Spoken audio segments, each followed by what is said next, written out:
Merci, merci. Monsieur...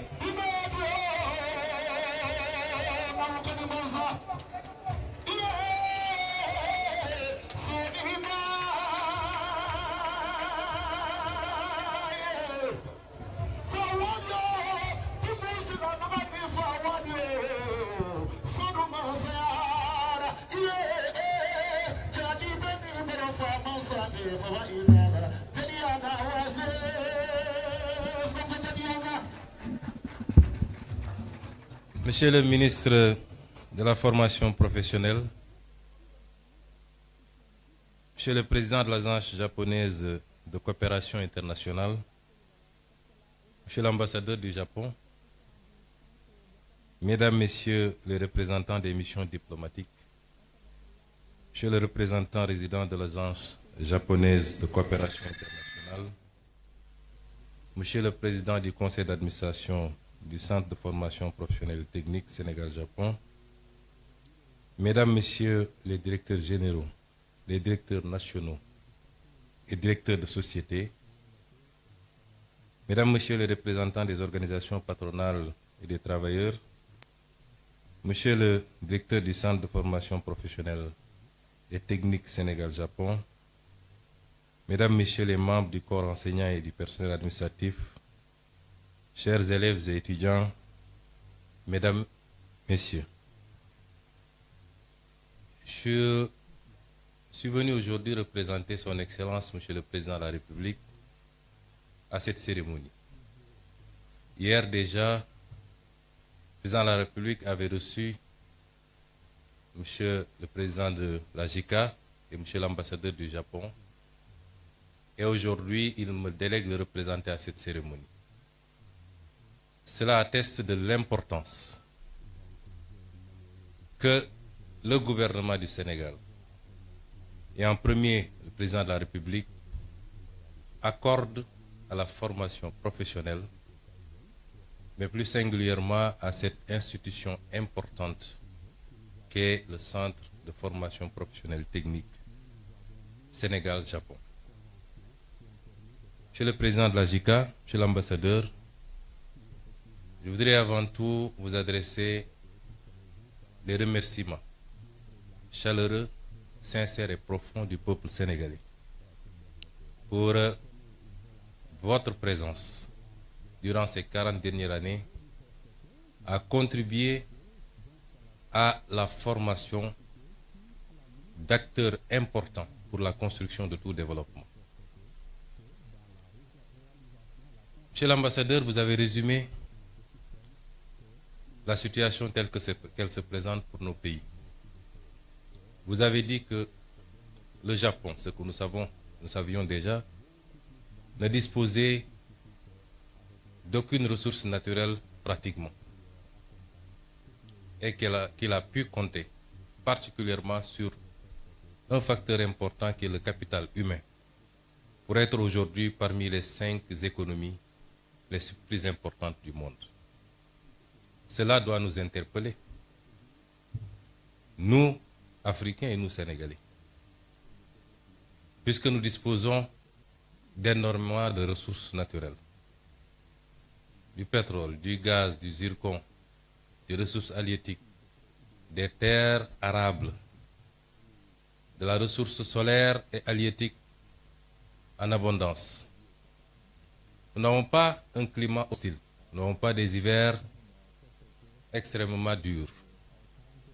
Nous ne sommes pas confrontés à certains problèmes géographiques ou des problèmes liés à un certain nombre de phénomènes tels que les tremblements de terre, les cyclones, les tsunamis et toute autre catastrophe naturelle qui dévaste souvent un certain nombre de pays, et particulièrement le Japon.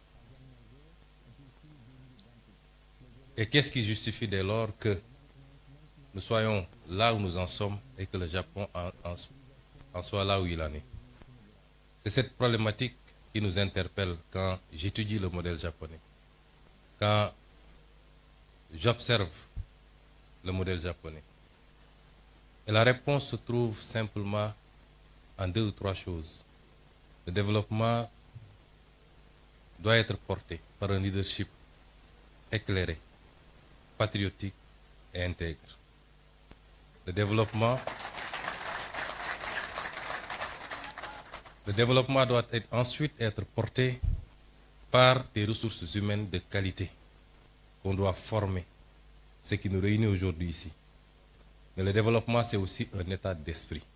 Et tout à l'heure, on nous a présenté l'esprit Kaizen, qui est un esprit dont nous devrions nous inspirer, qui renvoie à la discipline, à l'organisation et à la fixation sur les objectifs qu'on s'est assignés. Et notre gouvernement, justement, Monsieur l'ambassadeur et Monsieur le Président, veut lever ces défis. Les modèles de développement qu'on nous a présentés ou qu'on nous a appliqués jusqu'à présent ne pourront jamais développer nos pays. Donc c'est la fin de l'ère de l'endettement inconsidéré pour venir investir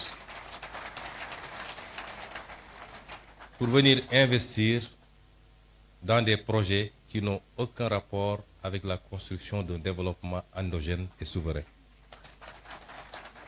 Nos priorités dès à présent, et vous vous en rendrez compte à partir de lundi, puisque nous allons présenter au Sénégal et au monde entier de nouveaux référentiels des politiques publiques, avec un horizon dégagé sur 25 années, mais avec ses déclinaisons quinquennaux et décennaux, vous vous rendrez compte que notre objectif, c'est de nous atteler à une construction méthodique, appliquée, patiente, d'un véritable modèle de développement structuré autour d'un certain nombre de pôles de développement qui seront au nombre de 8 à travers le Sénégal. Et nous voudrions que la coopération avec tous nos partenaires soit circonscrite désormais autour de ces impératifs. Et à ce titre, je pense que le Japon est largement en avance, puisque le modèle qui nous est présenté ici est justement le modèle qu'il nous faut, qu'il faut dupliquer et renforcer. Je me réjouis déjà d'entendre et de voir que notre complexe sera bientôt ouvert à Diamniadio. Nous vous en remercions.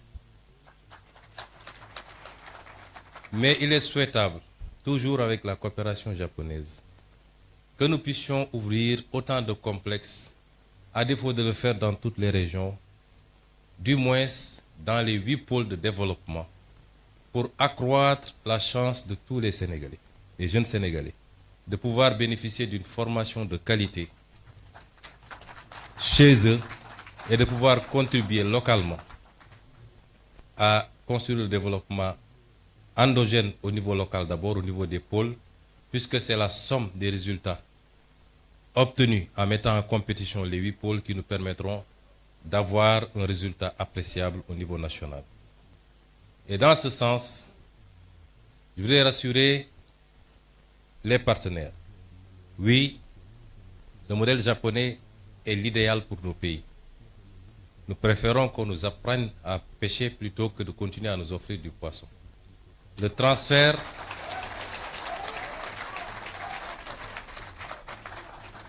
de technologie par la formation qualitative. Tout à l'heure, nous avons visité les ateliers et nous sommes rendus compte que déjà, beaucoup de choses peuvent être usinées ici et produire la même qualité qu'ailleurs, avec l'aide et avec la coopération du Japon. Le transfert de technologie par la formation, mais également par l'accompagnement dans la mise en place des outils et ce dont nous avons besoin désormais. Et c'est pourquoi j'engage le gouvernement du Sénégal, nous l'avons dit lors du dernier Conseil des ministres, que nous allons renforcer l'implication du gouvernement du Sénégal sur le plan financier, sur le plan de l'accompagnement à tout point de vue, pour booster la formation professionnelle. Et cela interpelle également notre système éducatif. Je voudrais dire aux jeunes que la formation universitaire est importante, certes. Elle ne doit pas constituer une sorte de panacée. Tout le monde ne peut pas être universitaire. Dans les pays les plus développés, parmi lesquels le Japon, la Suisse et beaucoup d'autres pays que nous avons visités, très tôt, une bonne partie des ressources jeunes sont orientées vers la formation professionnelle, qui est la seule formation qui ouvre droit directement à un emploi, à une opérationnalité. On peut faire 10 ans à l'université et quand on vous met dans une position de travail, vous avez besoin encore d'être formé et formaté pour pouvoir être opérationnel. Et le pays a besoin de beaucoup plus de techniciens, de scientifiques, dans tous les domaines.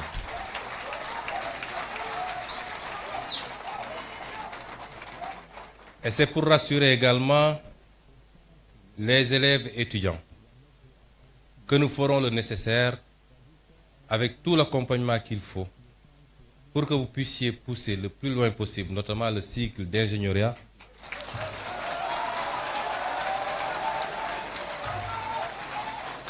et cela dans les plus brefs délais.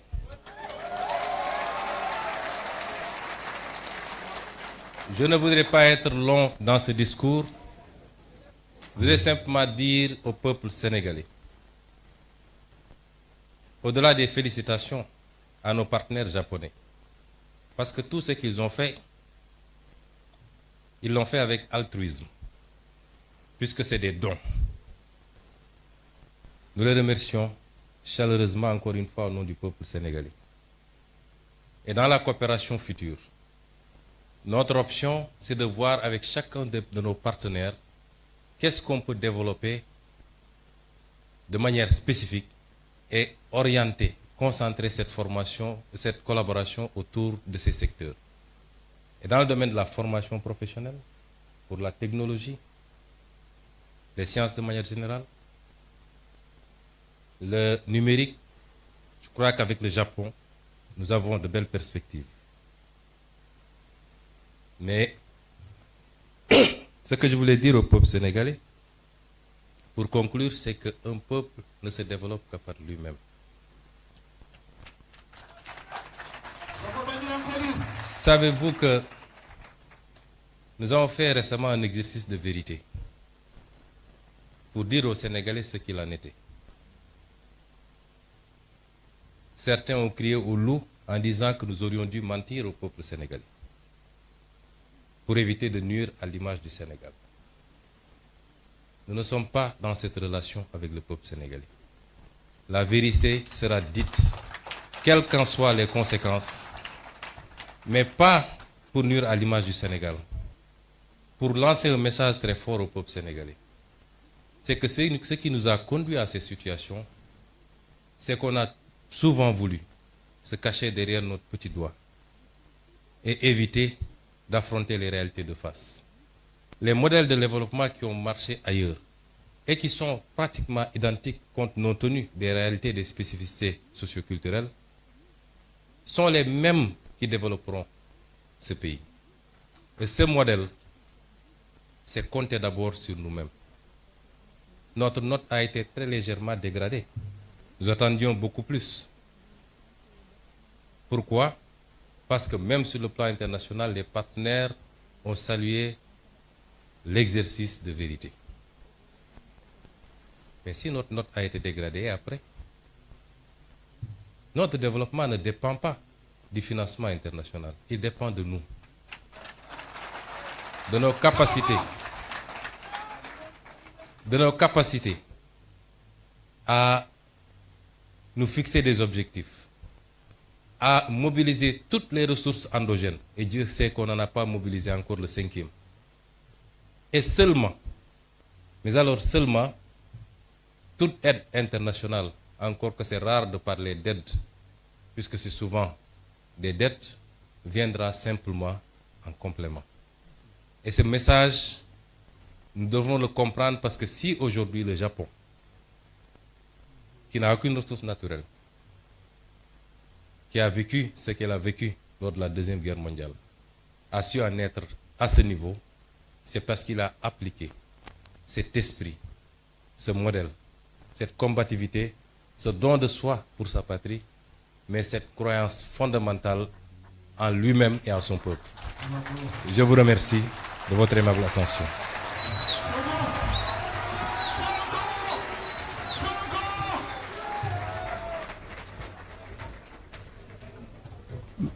Madame, Monsieur, par ce discours du Premier ministre, nous mettons fin à cette cérémonie en attendant de commencer en 4e session le panel